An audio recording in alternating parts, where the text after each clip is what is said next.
પોરબંદરના કમલાબાગ સામે આવેલ પીડબ્લ્યુડીના સ્ટોરરૂમમાં ગત રાત્રે એકાએક આગ ભભૂકી ઉઠતા ફાયર જવાનોએ તેના ઉપર કાબૂ મેળવ્યો હતો.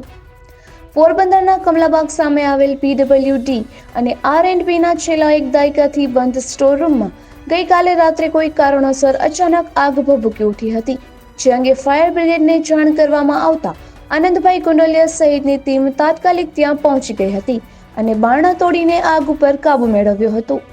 આગના આ બનાવમાં મોટી માત્રામાં સ્ટોરરૂમમાં રહેલ ડોક્યુમેન્ટ સળગી ગયા હતા. ફાયર જવાનોએ આગ ઉપર કાબૂ મેળવ્યો હતો. ત્યાં સુધીમાં અનેક દસ્તાવેજો સળગી ગયા હતા.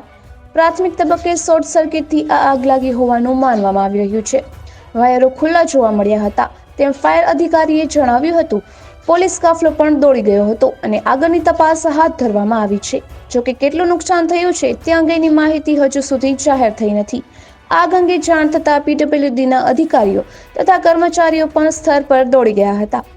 આ સ્ટોર એક દાયકાથી વધુ સમયથી બંધ હોવાથી અહીં કોઈ મહત્વના દસ્તાવેજ ન હોવાનું અધિકારીએ જણાવ્યું હતું અને આ અંગે તેમના વિભાગ દ્વારા પણ તપાસ હાથ ધરવામાં આવશે તેવું જણાવ્યું હતું. PGVCLની ટીમ પણ તુરંત દોડી આવી હતી અને આ વિસ્તારનો વીજ પુરવઠો બંધ કરી આગળની કાર્યવાહી હાથ ધરી હતી.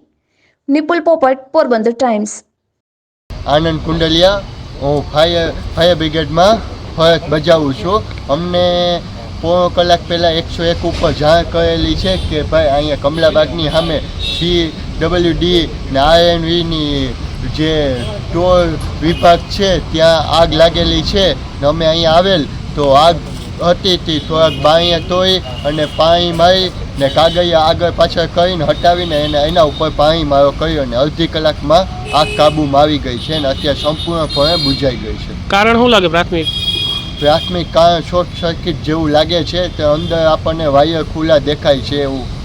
નુકસાનમાં ડોક્યુમેન્ટ છે, બધા જૂના ડોક્યુમેન્ટ.